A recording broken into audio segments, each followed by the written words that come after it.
मसीह के नाम से सबको जय मसीह की। आज का वचन है लेवी व्यवस्था उसका 12 अध्याय 8 वचन।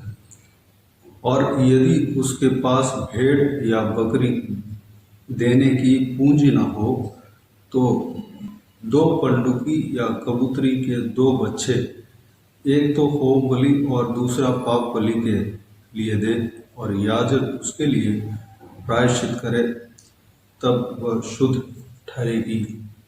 मेरे प्रियो, यहाँ पर परमेश्वर प्रायश्चित करने का विषय में पुराना नियम में जो नियम परमेश्वर ने दिया, प्रभु यीशु मसीह प्रायश्चित करने से पहले, यानी कि हमारे उद्धार के लिए, ये सारे जो पाप, श्राप, शरीर के अशुद्धता, ये सारे विषय में उद्धार करने से पहले, यानी कि क्रूस उठाने से पहले, जो परमेश्वर प्रभु यीशु ने क्रूस उठाया, वह कई सारे चीज़ों से, यानी कि पूरी अशुद्धता, पूरे पाप श्राप से उद्धार के लिए परमेश्वर प्रभु यीशु ने बलिदान दिया, क्रूस पर बलिदान दिया। आज भी उस क्रूस का चिन्ह को हम देखते हैं तो उस बलिदान को हम स्मरण कर सकते हैं। उससे पहले जो परमेश्वर प्रभु यीशु मसीह का बलिदान से पहले एक टेम्पररी रिलीफ परमेश्वर ने दिया हुआ था, जो कि इंसान पाप में गिरे थे। उस पाप के गिरने के वजह से अशुद्धता उनके मन में, हृदय में, शरीर में आ गया। आपके शरीर मनुष्य को आ गया। उस अशुद्धता से छुड़ाने के लिए परमेश्वर एक टेम्पररी रिलीफ के लिए कुछ नियम बनाया था, जिसमें जानवर को बलि देना, कोई भी पाप हो, अशुद्धता हो, लहू बहाए बिना वह शुद्ध नहीं होता। परमेश्वर का वचन कहता है, पाप जो है अगर जहाँ भी है, उस पाप को हटाना है तो लहू वहाँ पर बहाना पड़ेगा। इसलिए प्रभु यीशु मसीह इस कारण से क्रूस पर लहू बहाया। उस पाप को जो हमारे ऊपर रहता था, श्राप हमारे ऊपर रहता था, उस पाप को हटाने के लिए ही प्रभु यीशु मसीह लहू बहाया। उससे पहले जानवर को बलि दिया करते थे, जो कि परमेश्वर ने ही उस नियम को कहा। यहाँ पर जो विषय कहा गया है, कई सारे जो इस नियमों में निर्गमन से लेके लेवी व्यवस्था, गिनती, ये सारे जो किताबों में देखते हैं कि बलिदान के विषय में परमेश्वर मूसा को बताया, और मूसा इस्राएलियों को बताते हुए हम देख सकते हैं उसमें ये 12 अध्याय, लेवी व्यवस्था 12 अध्याय में एक स्त्री जो है लड़का जन्माती है या लड़की को जन्माती है, तो उस समय क्या करना चाहिए? शुद्ध होने तक वह इंतजार करना चाहिए। उसके बाद परमेश्वर को भेंट लाना चाहिए।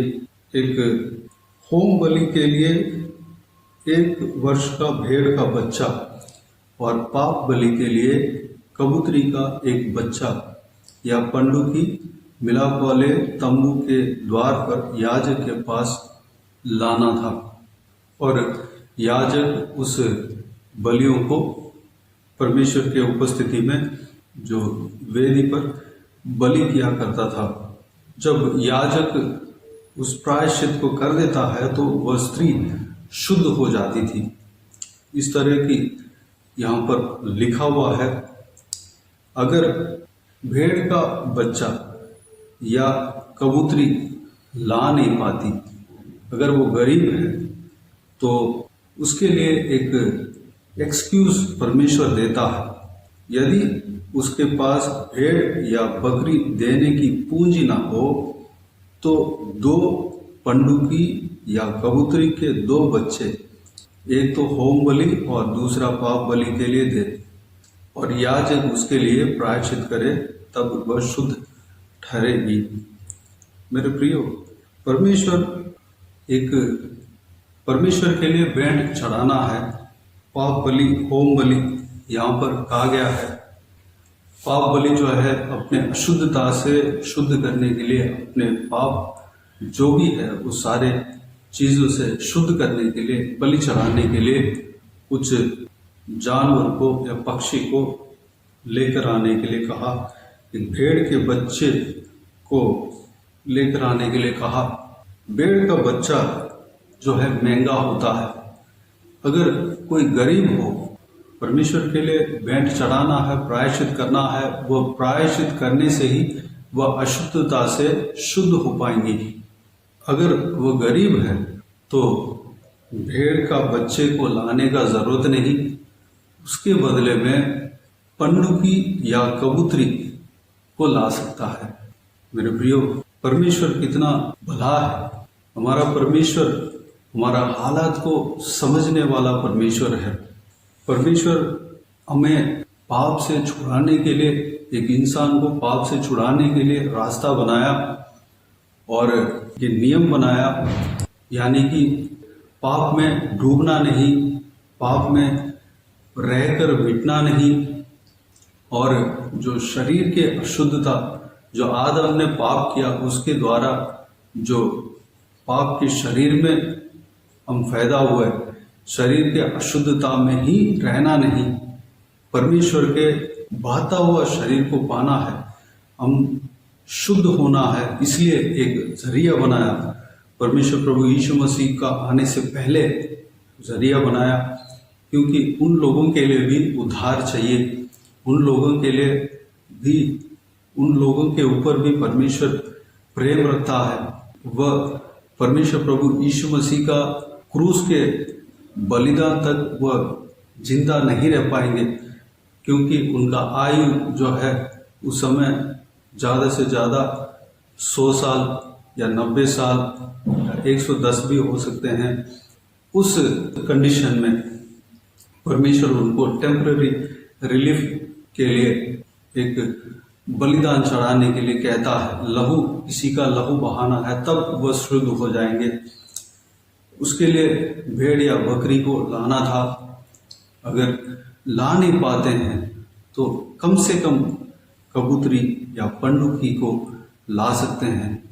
मेरे प्रियो, हमारे हालात को समझकर परमेश्वर एक हमारे रास्ता को विस्तार करता है। एक परमेश्वर के लिए ऑफरिंग लाना अवश्य है, होम बलि देना अवश्य है।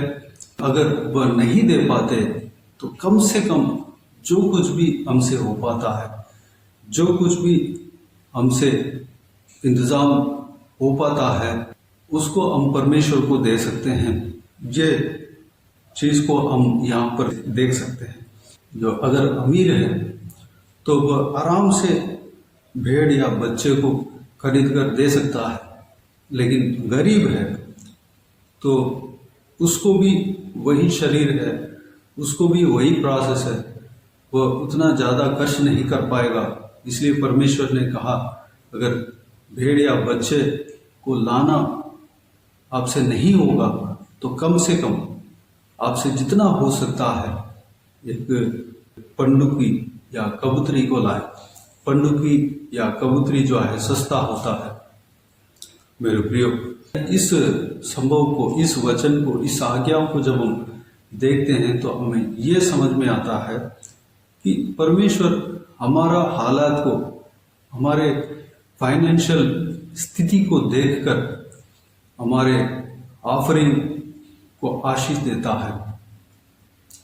नया नियम में परमेश्वर प्रभु यीशु एक बार जो दान पेटी के सामने दान पेटी को देख रहा था, परमेश्वर के कलीसिया में, यानी कि परमेश्वर के भवन में बैठकर देख रहा था, उसमें कई सारे अमीर लोग बड़े बड़े धन जो दान पेटी में दान डाल रहे थे, ऑफरिंग दे रहे थे, लेकिन एक गरीब विधवा छोटा सा पैसा उनसे जितना हो सकता था उसको ले आकर दान पेटी में डाला।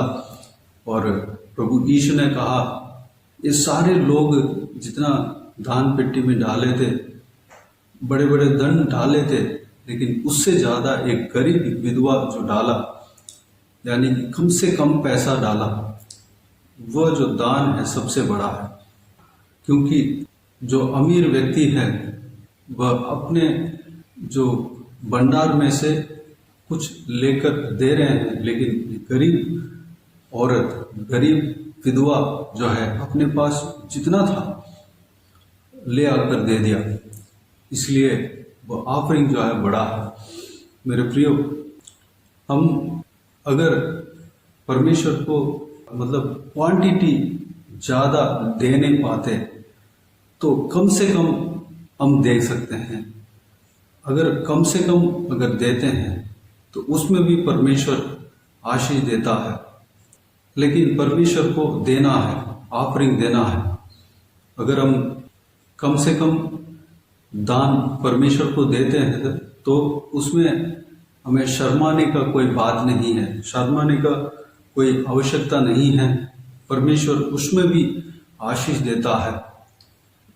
हम यह सोच सकते हैं कि लोगों की तरह मैं परमेश्वर को इतना नहीं दे पाता, लेकिन परमेश्वर स्वयं कहता है कि तुम्हारे जितना पूंजी है उसके हिसाब से दो, उसमें परमेश्वर आशीष देगा। मेरे प्रियो, हमें ज़रूर देना है। वह ऑफरिंग जो है परमेश्वर को आराधना करने का एक जरिया है, स्तुति करने का एक जरिया है। इतना देना है, इतना फिक्स है, यह परमेश्वर ने नहीं कहा। अगर आपके पास है तो परमेश्वर को दे सकते हैं, अगर आपके पास नहीं है तो आपसे जितना हो सकता है। आपके जो क्वांटिटी को परमेश्वर नहीं देखता, आपके हृदय को देखता है। परमेश्वर हमारे हालात को समझने वाला परमेश्वर है। अगर हम थोड़े से ऑफरिंग भी दें, जो हमसे जितना हो सकता है, अगर हो सकता है लोगों के नज़र में वह तुच्छ हो या कम से कम हो, लेकिन परमेश्वर के सामने वह बहुमूल्य है, परमेश्वर के सामने वह बहुत कीमती है। मेरे प्रियो, इस बात के लिए परमेश्वर को धन्यवाद दें, स्तुति करें। इस बहुमूल्य वचन के द्वारा जो हमने मनन किया, उस सारे विषय के लिए, इस बहुमूल्य वचन के लिए परमेश्वर को धन्यवाद दें, स्तुति करें। आइए हम प्रार्थना में जाएं। स्वर्गीय पिता, दयालु परमेश्वर, आपको धन्यवाद देता हूँ आज के हिसाब के बहुमूल्य वचन के लिए। आपको धन्यवाद देता हूँ परमेश्वर, बीते हुए दिनों में हमें संभाला, बचाया, सुरक्षित रखा। आपको धन्यवाद देता हूँ आज के दिन में जो आपने जो वचन दिया परमेश्वर, उस वचन के द्वारा जो भी हमने मनन किया सारे बातों के लिए आपको धन्यवाद देता हूँ परमेश्वर।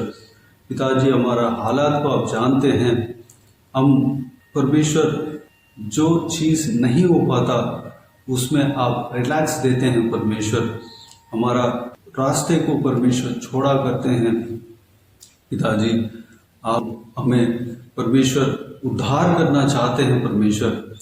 हमसे जिस जगह पे नहीं होता परमेश्वर, हालेलुया, थोड़ा सा हमारे परमेश्वर मार्ग को छोड़ा करते हैं परमेश्वर। धन्यवाद देता हूँ पिता, हालेलुया। परमेश्वर, ऑफरिंग के विषय में हमने देखा है पिता, जो ऑफरिंग देना परमेश्वर व पाप बलि, होम बलि, यानी कि परमेश्वर हमें शुद्ध करने के लिए भी ऑफरिंग हम देते हैं, हम स्तुति करते हैं। और होम बलि परमेश्वर आपको धन्यवाद देने के लिए भी और आपको उपासना करने के लिए भी हम देते हैं परमेश्वर। अगर हम उतना देने का अगर पूंज नहीं है परमेश्वर, हमारे अंदर कैपेसिटी नहीं है, तो हमसे जितना हो सकता है परमेश्वर उसको भी अगर हम दें तो उसमें भी परमेश्वर आप आशीष देते हैं पिता। वह लोगों के नज़र में कम से कम क्यों ना हो परमेश्वर, लेकिन आपके नज़र में बहुमूल्य है। जिस तरह जो गरीब विधवा आकर 10 पैसे, यानी कि थोड़े से पैसे क्यों ना हो, अपने पास से लेकर जितना भी पैसे अपने पास रखी थी परमेश्वर, सब कुछ आपको दे दिया पिता। उनके हृदय को, उनके मन को आपने देखा है और परमेश्वर आपने कहा वह सबसे बड़ा ऑफरिंग होता है पिता। हम लोग जितना देते हैं, जो अमीर लोग जितना देते हैं परमेश्वर वैसे नहीं, अगर हम सोचें कि लोग जितना ऑफरिंग देते हैं उतना तो मैं दे नहीं पाता, लेकिन हालेलुया परमेश्वर हम जितना हो सकता है उतना देने पाए परमेश्वर, हम शर्माने ना पाए परमेश्वर, अनुग्रह देना पिता। हालेलुया हमारे ऑफरिंग को ग्रहण करने वाला परमेश्वर आप हो पिता, हमें शुद्ध करने वाला परमेश्वर आप हो परमेश्वर। धन्यवाद देता हूँ पिता। हालेलुया 2000 साल पहले सारे परमेश्वर हमारे शरीर की अशुद्धता से, पापों से, श्रापों से परमेश्वर हमें छुड़ा लिया। आपको धन्यवाद देता हूँ परमेश्वर। पिताजी जानवरों को बलि देने का विषय को बंद करा दिया और नया नियम में हम अपने हृदय को देने के लिए, अपने समय को, अपने आप को देने के लिए आपने कहा पिता। धन्यवाद देता हूँ परमेश्वर। हालेलुया अपने आप को आपके हाथों में हम सौंपते हैं। हम जो भी है आपके हैं पिता, हमारे पास जो भी है वह आपका है परमेश्वर। धन्यवाद। बाकी सारे बातों को आपके हाथों में सौंपते हैं परमेश्वर। जो कोई भी जन इस वीडियो को देख रहे हैं और सुन रहे हैं परमेश्वर, उन सभी को आशीष देना, संभालना, किसी को भी कोई भी कमी घटी ना होने देना, भरपूर आशीष देना पिता। कोई भी जन बीमार हो उनको आपके हाथों में सौंपते हैं, उन्हें छूना, चंगा करना प्रभु यीशु मसीह के नाम से चंगा होने पाए। अगर किसी को दुख हो, तकलीफ हो, सारा दुख तकलीफ को दूर करना, परेशानी को दूर करना, आंसुओं को पोंछना, जिनको जो कुछ भी हालेलुया प्रार्थना का विषय है, सारा प्रार्थना का विषय का उत्तर देना पिता। जिनका जीवन में उलझन हो, सारा उलझनों को साफ करना परमेश्वर, सही करना पिता। धन्यवाद प्रभु यीशु मसीह के नाम से सही होने पाए पिता। धन्यवाद देता हूँ। उनको द्वार खोलना, आशीष का द्वार खोलना परमेश्वर। जिस विषय के लिए प्रार्थना करते हैं सारा प्रार्थना हालेलुया परमेश्वर पूरा होने जा रहा है, इसलिए धन्यवाद देता हूँ पिता। बाकी सारे बातों को आपके हाथों में सौंपते हैं। जो कोई भी जन बाहर जाते हैं, आते हैं, किसी भी काम के वजह से क्यों ना हो, हर एक के संग रहना, सुरक्षित रखना, महिलाओं के संग रहना, बुजुर्गों के संग रहना, छोटे बच्चों के संग रहना, सुरक्षित रखना, आपके लहू से छिपाना पिता। हालेलुया आपके हाथ हमेशा हर एक के ऊपर बने रहने पाए। बाकी सारे बातों का आपके हाथों में सौंपते हैं। सारा आदर, महिमा, जलाल आपको मिलती रहे। सारा दुआ प्रार्थना को प्रभु यीशु मसीह के नाम से मांगते हैं, सुन और ग्रहण कर। आमीन आमीन। प्रभु यीशु मसीह के नाम से प्रभु यीशु मसीह का आशीष और अनुग्रह हम सभी के ऊपर बने रहे। आमीन आमीन। मेरे प्रियो, इस चैनल को सब्सक्राइब करें और शेयर करें। अगर किसी को भी प्रार्थना का विषय हो तो डिस्क्रिप्शन में दिए हुए नंबर पर कॉल करके प्रार्थना करा सकते हैं। हम आपके लिए प्रार्थना करेंगे। आप अपने व्यक्तिगत प्रार्थना में हमारे लिए प्रार्थना कीजिए, इस सेवकाई के लिए, इस सेवकाई का उन्नति के लिए, इस सेवकाई में जुड़े हुए हर एक जन के लिए, हर एक आत्मिक उन्नति के लिए, तरक्की के लिए, आत्मिक आशीष के लिए, संसारिक आशीष के लिए, पारिवारिक आशीष के लिए प्रार्थना करें। प्रभु यीशु आप सबको आशीष दे। इस सेवकाई के द्वारा परमेश्वर आपके जीवन में कार्य किया हो वो भी हमें बता सकते हैं, ताकि हम सब मिलकर परमेश्वर को धन्यवाद दे सके, महिमा कर सके। प्रभु यीशु आप सबको आशीष दे। आमीन आमीन।